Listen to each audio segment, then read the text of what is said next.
Bienvenidos nuevamente a todos a este canal Antimagufos. Al fin aquí os traigo esta nueva saga de giróscopos que constará de 4 vídeos bien didácticos y orientativos sobre qué es en realidad un giróscopo, qué tipos hay, para qué existen y cuál es su principal objetivo. Y por supuesto también podremos ver si sirven o no para medir la rotación terrestre. Este primer vídeo será una introducción al mundo de los giróscopos, qué son, su historia, sus propiedades fundamentales, así como la expresión matemática de las mismas. La segunda parte de esta saga será sobre los giróscopos mecánicos. Veremos los primeros que fueron diseñados, como lo fue el de Foucault, así como sus aplicaciones en instrumentación de aviación. La tercera parte de la saga tratará sobre los giróscopos de láser de anillo, o sea, los ring laser, también conocidos como RLG. Así como también veremos los de fibra óptica. Veremos su increíble precisión a la hora de no solo medir la rotación terrestre, por supuesto, sino cómo usan esta medida para mediciones mucho más ambiciosas. Y culminaremos esta saga con los famosos y actuales giróscopos MEMS y sus increíbles aplicaciones en nuestra vida cotidiana.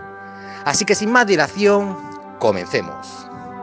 La palabra giróscopo viene del griego giro, que significa girar, y scopen, que significa ver, es decir, ver el giro de algo. En principio podemos describirlo como un instrumento que permite medir, mantener y hasta modificar la dirección en el espacio de un objeto o vehículo. Este dispositivo tiene la capacidad de girar sobre un eje y al ser sometido a una fuerza que debería hacer que se caiga, este se mantiene girando sin detenerse. Para saber cómo funciona, es importante saber cómo está compuesto y qué momentos actúan sobre él. El giróscopo consta de un cuerpo con simetría de rotación y para que se produzca el efecto, el cuerpo debe estar en rotación sobre el eje de simetría. Cuando se produce una fuerza que tiende a mover el eje de rotación, esta fuerza aplicada cambia de orientación a un eje perpendicular tanto al eje de rotación como a la orientación en un principio de la fuerza, generando fuerzas contrapuestas que se anulan, haciendo que el eje se mantenga en equilibrio. Cuando un momento actúa sobre un objeto que gira, el momento cinético cambia. Si habláramos en lenguaje matemático, diríamos que la derivada del momento cinético es igual al momento aplicado. Bajo la influencia de un momento, el objeto que gira efectúa una precesión. En la actualidad dominamos ya las 3 grandes leyes de la conservación de la mecánica. En un mundo que está constantemente en cambio, estas 3 cosas son ahora las mismas, como lo han sido siempre y como lo seguirán siendo siempre. Hablo de la energía, de la cantidad de movimiento y del momento cinético. En esas leyes hay algo extraño. Isaac Newton, que nos legó todo sobre mecánica, nunca pensó en las leyes de la conservación. Todas ellas vinieron como consecuencia de su gran legado F igual a m por a. Pero él mismo nunca las dedujo. Es como si las hubiera dejado a propósito para que otro lo hiciese. Y también ha habido siempre otro pequeño misterio acerca de Newton y sus leyes. Newton basó su mecánica en 3 leyes, pero nosotros parece que solo usáramos una de ellas. Todo lo que nosotros hacemos parece proceder de ese F igual a m por a. Tengo la sospecha de que hay alguna relación entre esos 2 misterios. Creo que Newton tenía una idea vaga de la conservación, y eso es lo que su tercera ley es realmente. Vamos a explicar esto. En el caso de la energía, sabemos que ni se crea ni se destruye, pero sí puede fluir de un lugar a otro. Eso es el trabajo. Recordar que el trabajo es una fuerza actuando a lo largo de una distancia. Pero si hay una fuerza sobre un cuerpo, siempre tiene que haber otra fuerza opuesta en otro cuerpo. Y esa es la tercera ley de Newton. Y significa que cuando se ejerce un trabajo sobre un cuerpo, este trabajo siempre sale de algún otro. Así es como se conserva la energía. O la cantidad de movimiento. Fuerza es el ritmo de cambio de la cantidad de movimiento. Pero cuando una fuerza hace cambiar la cantidad de movimiento de un cuerpo, la fuerza de reacción estará actuando sobre otro cuerpo, obligando a cambiar su cantidad de movimiento en la dirección opuesta. Y eso es por lo que la cantidad de movimiento se conserva. Esto mismo es válido para el momento cinético. El momento es igual al ritmo de cambio del momento cinético. Pero un momento sobre un cuerpo siempre implica un momento opuesto sobre otro. El momento cinético fluye de un cuerpo a otro y el momento cinético se conserva, y así podemos considerar que las tres leyes de la conservación proceden de la tercera ley de Newton. Bien, el tema del vídeo de hoy tratará de momento y momento cinético, pero no se alarmen que será digerible. Ha llegado el momento de estudiar el momento.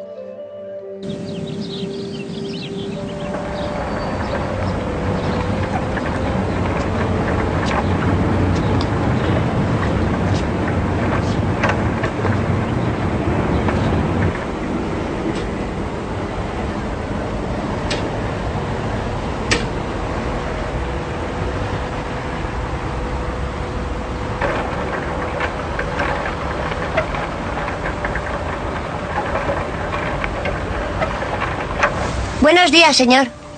Hola. Se me ha pinchado la rueda. Eso parece. ¿Puede arreglarla? Claro, vuelve dentro de 1 hora.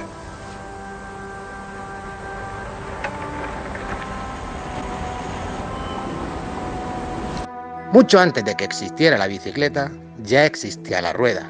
Y mucho antes que la rueda estaba simplemente el pie.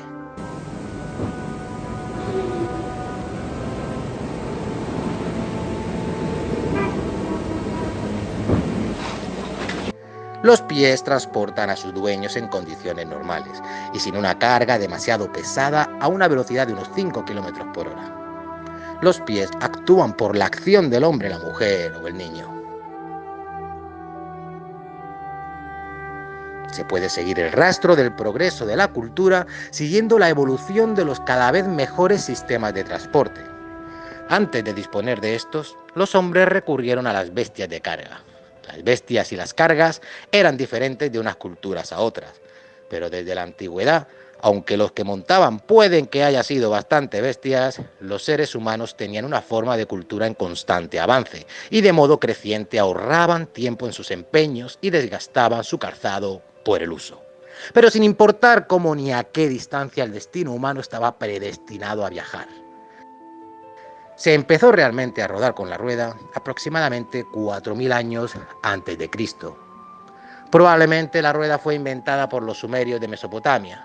Debía estar hecha de una rodaja del tronco de un árbol o de trozos de madera atados juntos en una forma aproximadamente circular.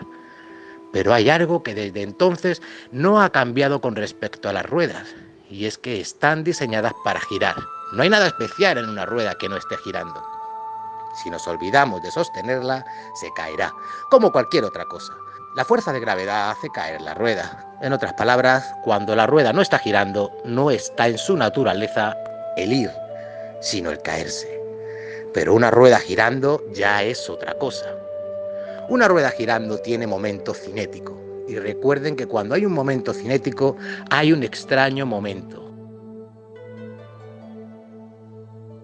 No es la fuerza la que cambia el momento cinético, es el momento de la fuerza. Si R vectorial F es igual a 0, el momento cinético se conserva.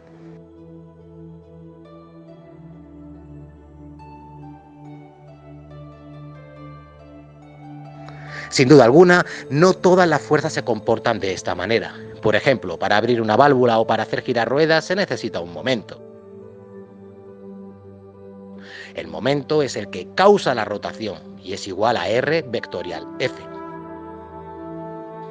Pero si una rueda ya está girando, tiene momento cinético para empezar.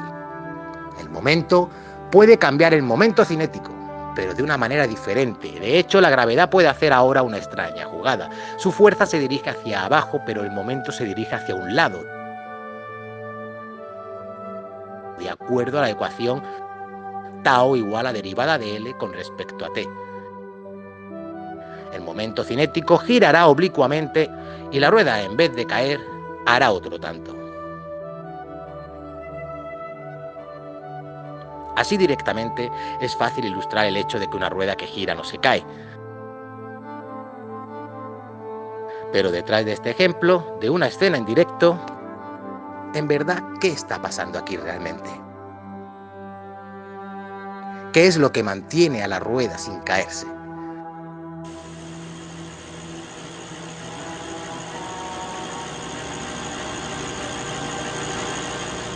Cuando la gravedad hace caer a una rueda que no está girando, los radios empujan la parte superior de la rueda hacia afuera, más bien que hacia abajo, y eso crea una componente de la velocidad en la dirección hacia afuera. Lo mismo sucede en la parte inferior de la rueda, pero hacia adentro en lugar de hacia afuera. Lo mismo ocurre cuando la rueda gira. Sin embargo, ahora cuando la velocidad de la rueda aumenta, lo hace en el costado de la rueda, hacia afuera en un lado y hacia adentro en el otro.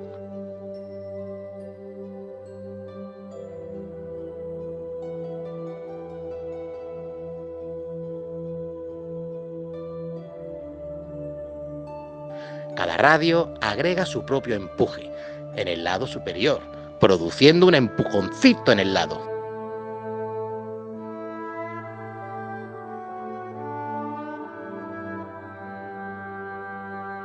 De esta manera, el resultado neto no es un movimiento hacia abajo,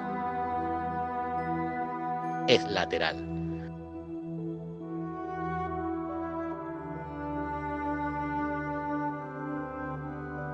Cuando la rueda comienza a dar vueltas de esa manera, el fenómeno se llama precesión.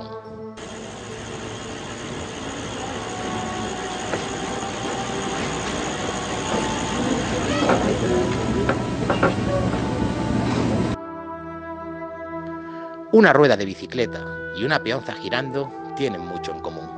Una peonza que no gira no tiene tendencia a mantenerse en equilibrio sobre su punta. Por otra parte, cuando gira, no se vuelve su costado.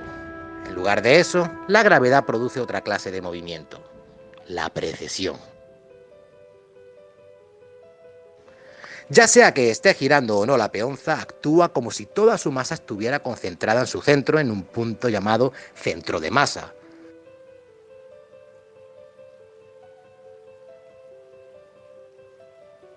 Si la peonza se ladea, aunque solo sea un poquito, el resultado es un momento.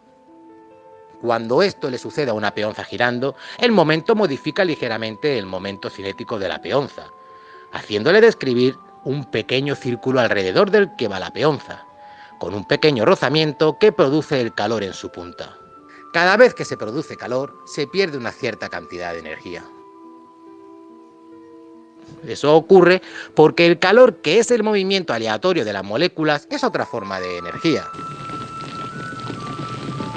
Todo, absolutamente todo en la Tierra tiene una cantidad de calor y por tanto una cierta cantidad de energía. Y no importa dónde resida esa energía, ya sea en un gran fuego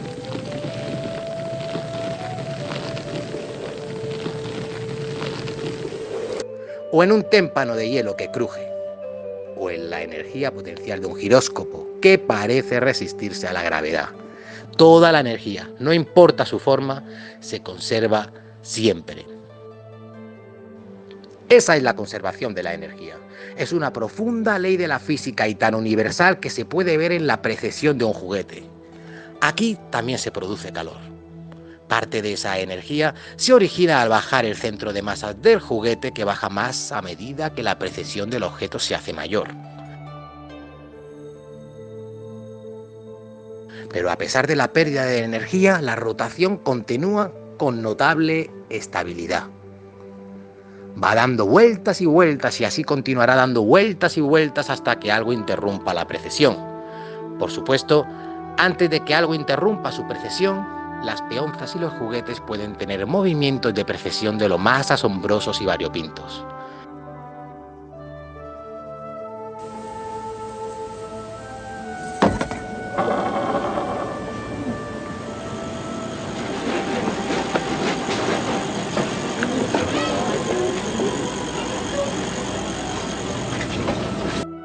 Pero un giróscopo de juguete como este puede crecer hasta convertirse en un instrumento maduro de la ciencia y de la tecnología. Este giróscopo ya no es un juguete, al menos no está diseñado para eso. Está diseñado para que no haya precesión o intentar minimizarla. Si un giróscopo está equilibrado en su propio centro de masas, la fuerza de la gravedad no le hará tener precesión. Aun cuando sus soportes giren en todas las direcciones, el eje permanecerá estable y mantiene al giróscopo apuntando en la misma dirección fija. La idea es proyectar un giróscopo que apenas tenga precesión.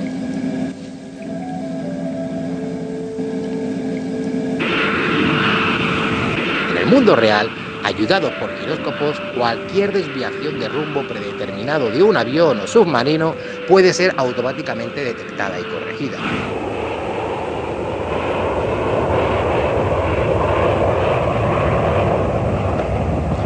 En el pasado, si un avión se aventuraba por una ruta polar, tenía pocas probabilidades de aterrizar, ni siquiera en el continente al que iba, ya que una brújula magnética cerca del polo pues no sirve para mucho. En la actualidad, dirigidos por giróscopos, las líneas aéreas vuelan sobre los polos o cerca de ellos de forma rutinaria. Pero el valor del giróscopo no solo se limita a los polos, ni siquiera a la atmósfera de la Tierra. En el espacio exterior, donde el tiempo es oro y el combustible del cohete debe ser exactamente utilizado, los giróscopos son más que nunca elementos vitales para la navegación, ya sea en el agua de la Tierra, en las nubes o en el espacio exterior. El valor de un giróscopo reside en su capacidad de girar en una determinada dirección sin tener precesión. Los que proyectan giróscopos reducen la precesión eliminando los momentos y mejorando el diseño.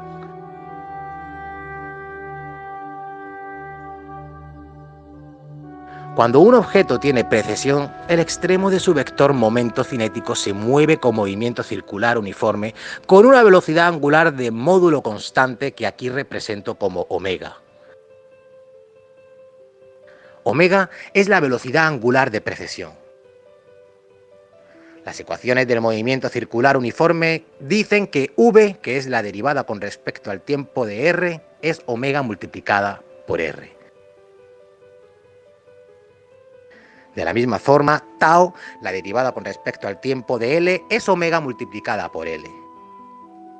Por lo tanto, omega es exactamente el momento dividido por L.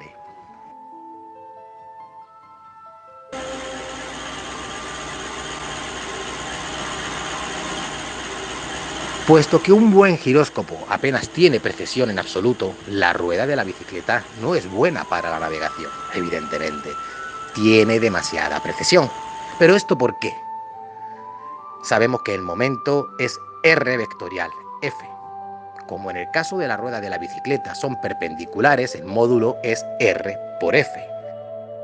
La fuerza que actúa es la de la gravedad. El momento cinético es M por R vectorial, V. Toda la masa está en la llanta, de manera que el módulo de L es M multiplicado por el radio de la rueda y por la velocidad de la llanta.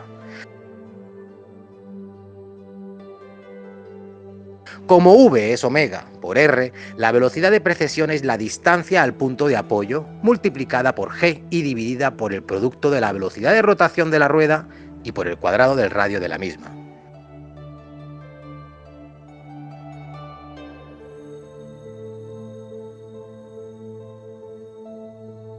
El giróscopo tendrá una precesión mínima si gira rápidamente cuando la rueda es grande y si está correctamente equilibrada. Si se tienen en cuenta todos estos factores, el giróscopo mantiene su curso extremadamente bien. Pero, ¿cómo de bien? Evidentemente, no son perfectos porque cualquier objeto fabricado por la mano del hombre está sujeto a pequeños desequilibrios y ligeras imperfecciones mecánicas, y de otros tipos. Pero los mejores sistemas de orientación con giróscopos son casi perfectos. De hecho, hace 30 años ya se fabricaban giróscopos que se desviaban tan solo 100 segundos de arco por día. Pero ni siquiera giróscopos tan precisos como esos eran lo más precisos que existían entonces. ¿Cuál era el mejor giróscopo sobre la faz de la Tierra hace 30 años? Isaac Newton tuvo la respuesta. De hecho, él fue el primero en descubrirlo. El mejor giróscopo sobre la Tierra era la Tierra misma. Y digo era porque actualmente hay muchos más precisos que la propia Tierra. Pero eso lo veremos más adelante. Ahora describiremos qué tan preciso es nuestro enorme y preciso giróscopo al que llamamos hogar. La Tierra, como Newton sabía, gira sobre un eje inclinado 23 grados y medio respecto a la perpendicular al plano de la eclíptica, es decir, al plano de la órbita de la Tierra girando alrededor del Sol.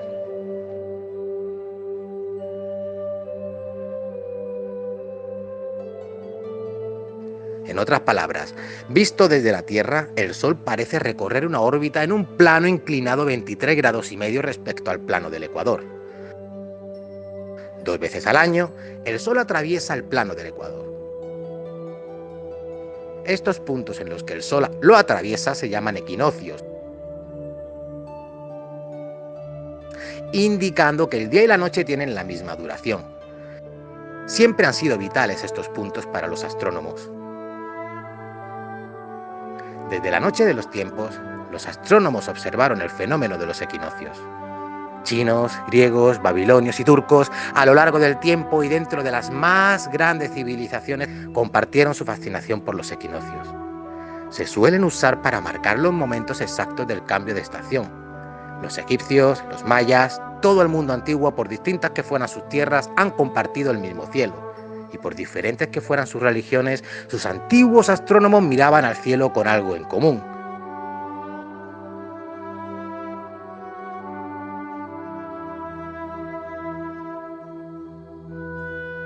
De una forma u otra calculaban la posición exacta de los equinoccios. Pero incluso en el cielo las apariencias engañan. Los equinoccios no están fijos en el cielo. Todos los años se desplazan muy despacio un poco hacia el oeste. Y en una dirección justamente perpendicular, aunque esto pasó inadvertido durante miles de años.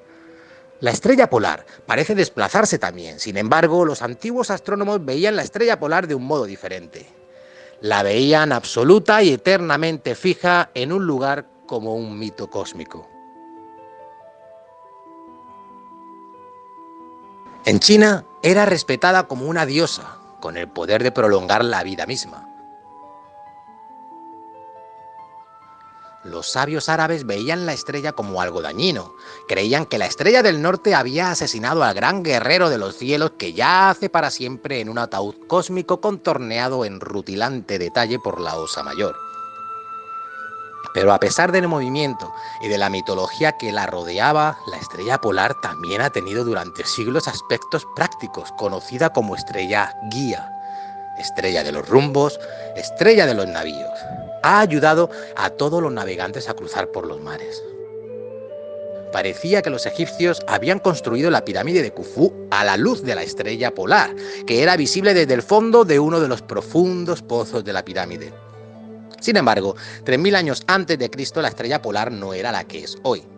Los egipcios la llamaban Tubán y era otra estrella distinta. De hecho, entre el 2900 y el 2700 a.C., Tubán fue la estrella polar en el hemisferio norte, como actualmente lo es Polaris. Debido al movimiento de precesión, que es la oscilación, como hemos dicho, periódica del eje de la Tierra cada 25.776 años, Tubán paulatinamente dejó de marcar el norte terrestre. Hacia el 1900 a.C., la estrella Kochab comenzó a sustituir a Tubán como estrella polar. Egiptólogos como Henry Scarl Bruch creían que las pirámides de Giza en Egipto habían sido construidas desde un principio de modo que estuvieran orientadas hacia Tubán. Sin embargo, en el momento en el que se propuso esa teoría se pensaba que las pirámides de Giza estaban construidas 2 siglos antes. Lo cierto es que, por muy extraño que parezca, dentro de algunos años, para el 3500, Polaris le cederá el cargo a otra estrella llamada Errai. Para el año 6000 sucederá algo más increíble. Habrá que decidir entre 2, Alfirc o Cepheid. En el 7400 será Sat. y para el 13.600 será Vega la estrella que guía a las futuras generaciones. Hay que destacar que Vega ya fue la estrella polar en el pasado, hace unos 14.000 años. A lo largo del tiempo y en las cartas de astronomía, la estrella polar se acerca cada vez más al polo y el máximo acercamiento tendrá lugar en el siglo XXII. El desplazamiento de la estrella polar está relacionado con la precesión del equinoccio de primavera. En las noches actuales, el equinoccio de primavera se encuentra en la constelación de Piscis, moviéndose lentamente hacia la constelación de Acuario. Esto indica que, en contra de algunas teorías revolucionarias de los años 60 y quizás también algunas actuales, la era de Acuario no llegará hasta dentro de 400 años. En cualquier caso, hace 400 años el hombre más revolucionario del momento fue Nicolás Copérnico. En 1543 de Revolución ofrecía una explicación para el fenómeno de la migración de los cielos. Copérnico escribió: la precesión de los equinoccios se debe a que el eje de la Tierra va lentamente describiendo un círculo. Así como Copérnico comprendió mejor que nadie hasta entonces la precesión de los equinoccios, fue necesario que Isaac Newton la explicara plenamente. Su explicación para el desplazamiento de los equinoccios procedía de su descubrimiento de que la Tierra era un giróscopo y de su conocimiento de que la Tierra no era perfectamente esférica. Si la Tierra fuera perfectamente esférica, el Sol no ejercería ningún momento sobre ella. Pero no es así, y así como cualquier giróscopo, la Tierra tiene una precesión. De hecho, hay otro movimiento que hasta 1728 pasó desapercibido. Se llama nutación, del latín nutar, que significa cabecear u oscilar. Es un movimiento ligero y regular en el eje de rotación de la Tierra. El movimiento de nutación de la Tierra fue descubierto en 1728 por el astrónomo inglés James Bradley y dado a conocer en el año 1748. Hasta 20 años más tarde no se supo que la causa de este movimiento extra del eje de la Tierra era la atracción gravitacional ejercida por la Luna. La nutación hace que cada 18,6 años el eje de rotación de la Tierra oscile hasta unos 9 segundos de arco, a cada lado del valor medio de la oblicuidad de la eclíptica y hasta unos 17 segundos a cada lado del valor medio del desplazamiento del punto Aries sobre la eclíptica debido a la precesión de los equinoccios. Actualmente, la oblicuidad media es de poco menos de 23 grados, 26 minutos y 16 segundos, correspondiendo dicho ángulo y su complementario, que es 66 grados, 33 minutos y 44 segundos, a la latitud media de los trópicos y los círculos polares respectivamente. La oblicuidad media está decreciendo 0,47 segundos por año, lo cual se refleja en un desplazamiento anual de 14,4 metros de los trópicos y círculos polares medios. Sin embargo, la nutación modifica continuamente la oblicuidad hasta en poco más de 3 segundos de un año a otro en años de máxima diferencia, los que en la Tierra representan hasta 110 metros de diferencia de un año a otro entre la ubicación de los trópicos y círculos polares verdaderos. En cada ciclo de 18,6 años, la diferencia de ubicación entre trópicos y círculos polares medios y verdaderos puede alcanzar hasta cerca de 300 metros, y la ubicación de los trópicos y círculos polares verdaderos puede superar los 700 metros de distancia en 10 años, periodo máximo de alejamiento antes de empezar el siguiente ciclo. Fijaros la gran precisión que se ha tenido a la hora de poder describir estos mínimos movimientos. Es una auténtica pasada. Volviendo al tema, la rotación alrededor de su eje hace que la Tierra se abombe ligeramente en el ecuador. La gravedad del Sol, actuando más intensamente en el abultamiento más próximo a él, ejerce un pequeño momento respecto al centro de la Tierra cuando se encuentra a un lado de ella, y cuando está en el otro lado, un momento es la misma dirección. El momento es muy pequeño, pero es suficiente para producir una muy lenta precesión del eje de rotación de la Tierra, realmente muy lento. Una vuelta completa, como dije antes, tarda aproximadamente 25.776 años. Comparemos eso con este giróscopo, cuyo eje de rotación da una vuelta completa en pocos segundos. De hecho, hace 30 años, como comenté antes, los mejores giróscopos tenían una precisión de hasta 100 segundos cada día, lo que viene siendo 0,05 grados por hora. La Tierra, dijimos antes que tarda 25.776 años en que su ciclo de precesión se complete, lo cual quiere decir que tiene una precesión de 1 grado cada 72 años, lo que viene siendo 0,000001585 y muchos más decimales por hora. Sí, exacto. Esos son los grados que se mueve Polaris cada hora. 0,0000015. O sea, lo que viene siendo una magnitud de 10 elevado a menos 6. Y creedme cuando os digo que tenemos giróscopos en la actualidad para detectar sobradamente este nivel de precisión.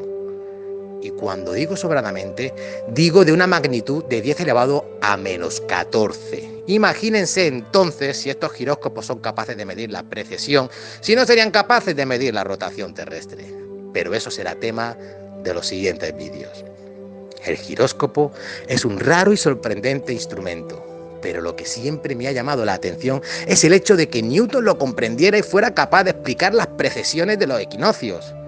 Cualquiera que hubiera hecho eso habría sido recordado solamente por eso. En el caso de Newton, ha quedado perdido entre la multitud de sus logros. Todos los avances de la actualidad se los debemos a estas grandes mentes pensantes de la antigüedad. Hoy en día, el hombre ha desarrollado su mente y su tecnología hasta unos puntos que son difíciles de imaginar para los seres humanos de a pie.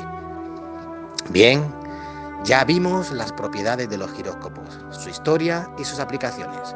En el siguiente vídeo comenzaremos a ver los diferentes tipos de giróscopos que existen y quiénes fueron los primeros en desarrollar uno.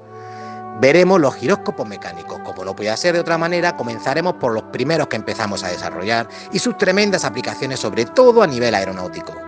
Así que si te gustó lo que viste o lo que está por venir y no te quieres perder el siguiente vídeo, suscríbete y dale a like. Cuéntame en los comentarios tu opinión al respecto si lo deseas y por favor recuerda, no me seas magufo.